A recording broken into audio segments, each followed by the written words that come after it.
Bonjour à tous, j'espère que vous allez bien. Aujourd'hui, je vais vous expliquer le point numéro 4 de ma formation sur la location courte durée. Aujourd'hui, je vais vous montrer l'un des points que j'utilise pour la location courte durée. C'est-à-dire que vous avez plusieurs points, j'en ai fait 7, c'est assez simple. Et là, on va voir le point numéro 4. Bien entendu, dans les grandes lignes, ça vous donnera un aperçu du programme que je propose en privé. Vous allez avoir la possibilité de mettre un petit commentaire juste en dessous pour me poser des questions sur ce point-là, en tous les cas. N'hésitez pas à me liker la vidéo. Et surtout, comme d'habitude, vous allez vous abonner pour avoir les actus et surtout les notifications en mettant la petite cloche sur on. D'accord? Vous l'activez, parce que si vous n'activez pas la cloche, ça ne marchera pas, vous n'aurez pas la notification. Donc c'est parti pour le point numéro 4 de mon programme privé. Allez, c'est go! Le point numéro 4, c'est le choix de votre artisan et de vos fournisseurs.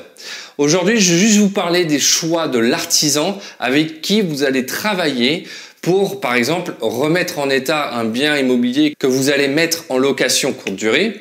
Et je vais vous expliquer un petit peu mes solutions pour vous dégoter l'artisan qu'il vous faut et voilà, et vous donner deux, trois petits points, deux, trois petites astuces si vous voulez qui sont assez simples pour vous expliquer un petit peu comment ça fonctionne. Premier point que vous devez vérifier, c'est tout ce qui est administratif.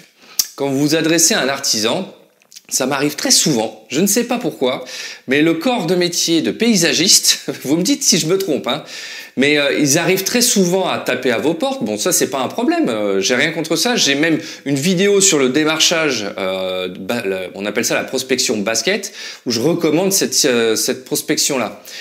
Mais quand vous regardez les statuts des paysagistes, ils sont tout sauf paysagistes. Ils font des marchés, des choses comme ça. Voilà, et j'en fais pas une généralité bien entendu, mais voilà, pour le peu qui ont tapé à ma porte, malheureusement en regardant leur statut, ils étaient tout sauf paysagistes. Ce que je veux dire par là, c'est que administrativement parlant, il faut que vous vérifiez les statuts de l'entreprise que vous allez embaucher. Vérifiez si par exemple, si c'est une entreprise de plomberie, si elle est bien inscrite avec le code APE correspondant à la plomberie. Voilà, c'est surtout ça. Ça, c'est le premier point. Si vous avez une entreprise tout corps d'État, eh ben, il faut qu'elle soit effectivement avec le code APE qui lui correspond. Pareil pour les assurances. Vous devez avoir une assurance décennale ou tout type d'assurance liée à leur exercice professionnel.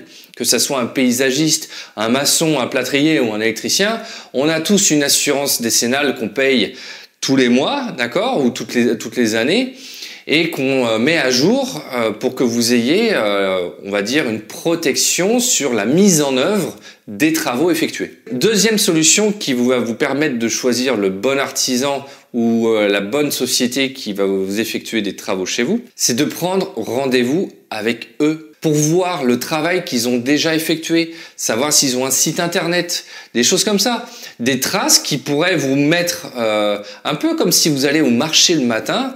Le maraîcher va vous proposer quelques fraises à goûter, vous les goûtez, si ça vous va, vous prenez le cajot, sinon vous partez. Et là c'est la même chose, essayez de voir ce qu'ils ont déjà réalisé avec des chantiers qui seraient visibles depuis l'extérieur, par exemple pour de la maçonnerie ou le paysagiste, pour tout ce qui est électricité ou les corps de métier, on va dire, intérieurs. Voilà, s'ils ont un site internet, si effectivement les photos sont réalistes et si c'est pas des photos pompées sur internet. Ça arrive souvent qu'il y ait des photos sur des sites internet qui ont rien à voir avec les chantiers que propose l'entreprise.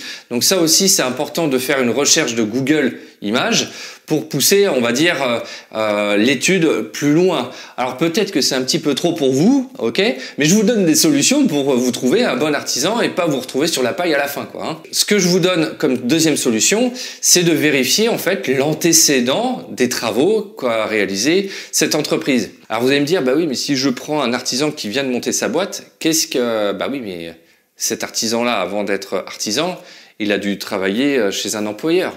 vous pourriez très bien vous renseigner chez quelle boîte il a travaillé, et puis rien ne vous empêche d'appeler l'ex-employeur pour avoir on va dire, une sorte d'aperçu de la manière dont cette personne-là travaille. Troisième solution que je vous donne et qu'il faut vraiment prendre en compte. Imaginez que, alors que vous ayez ou pas d'enfant, c'est pas le problème, d'accord? Mais imaginez que vous ayez un enfant au jour d'aujourd'hui, la chair de votre chair, d'accord? Vous n'allez pas la confier à n'importe qui. Eh ben moi, ce que je fais, c'est qu'à chaque fois que je m'entoure de collaborateurs ou d'artisans, je suis en mesure de confier ma fille à cet artisan 1 heure, ne serait-ce qu'1 heure, d'accord? Et si j'ai confiance avec cette personne-là pour confier ma fille pendant 1 heure, d'accord? Eh ben ça me donne déjà un aperçu de me dire bon bah c'est bon, je peux effectivement lui confier. Voilà, c'est une petite astuce effectivement qui paraît un petit peu brute de décoffrage. Dites-moi si vous êtes d'accord avec ça, il n'y aura pas de problème si vous aimez pas ce que je fais, mais c'est pas grave. L'objectif c'est que moi je vous donne déjà 3 solutions pour repérer un petit peu les artisans avec qui je travaille en tous les cas, et les petites techniques que je vous donne pour pouvoir justement améliorer vos contacts avec vos interlocuteurs et les gens qui vont travailler chez vous pour pouvoir remettre en état votre Airbnb ou votre Booking, ça dépend sur quelle plateforme que vous voulez le mettre. Voilà, donc je récapitule.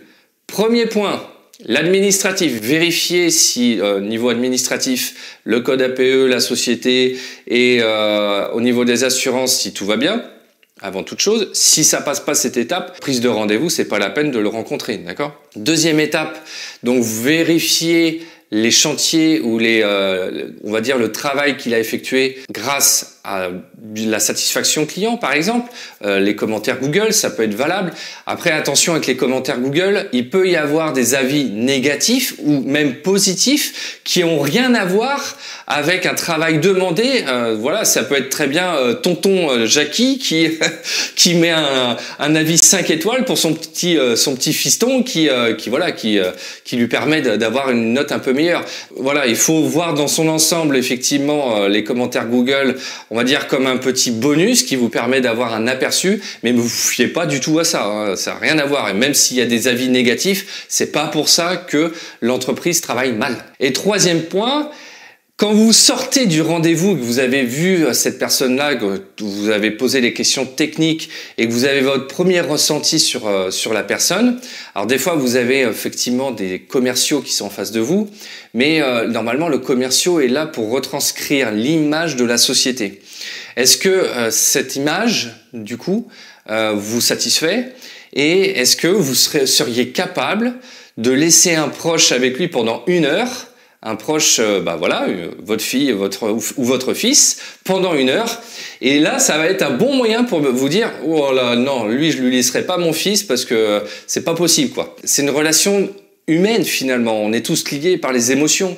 Donc, forcément, vous allez déterminer votre choix par rapport à vos émotions, mais derrière, vous allez pouvoir aussi déterminer vos choix de façon plus technique. Donc, tout l'aspect, le point numéro 2 sur l'aspect technique et le point numéro 1, ça va vous valider, on va dire, l'aspect technique, l'administratif et le technique.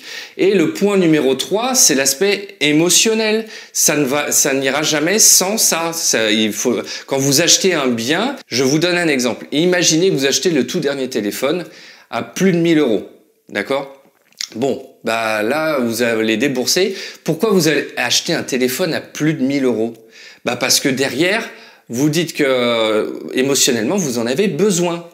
Et vous justifiez votre achat par des raisons techniques. Oui, mais c'est parce qu'il a la vidéo 4K, on peut filmer un cosmonaute sur la Lune en même temps. Enfin voilà, il a un zoom énorme. C'est le dernier écran où je peux voir les moindres petits détails. Voilà, vous justifiez à chaque fois vos achats, et c'est humain, hein, c'est complètement humain. Vous justifiez vos achats à cause, et surtout grâce à la technique. Et en fait, c'est surtout l'émotionnel qui prend le dessus. Vous avez compris qu'avec ces 3 techniques, déjà, vous allez trier pas mal d'artisans parce qu'il y en a certains, où leur tête va pas vous revenir. Voilà, comme moi, je plais pas à tout le monde et je m'en fiche complètement. On n'est pas fait pour plaire à tout le monde, donc moi le premier, je peux vous dire que j'ai des haters. Et après, forcément, le côté technique, il y a certaines photos ou travaux que vous pourriez voir qui vous correspondent pas. Vous dites non, j'aime pas trop comment ils bossent, voilà, je suis pas vraiment fan. Dans ces cas-là, vous posez pas la question. Il y a d'autres artisans et vous passez au suivant. Et en règle générale, les devis sont gratuits. Donc voilà, c'est en fonction de l'entreprise et de la politique de l'entreprise.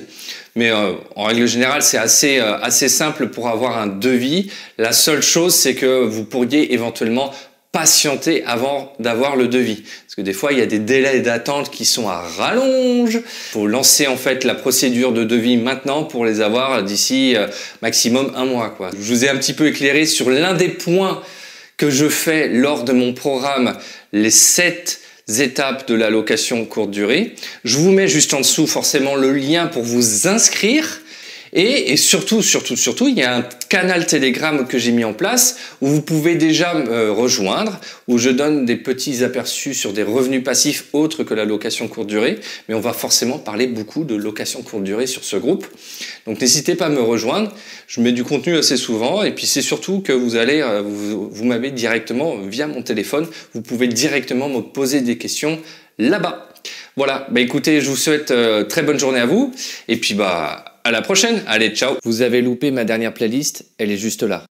Vous n'êtes pas encore abonné? Cliquez sur mon logo. Et si vous voulez voir ma dernière vidéo, elle est ici.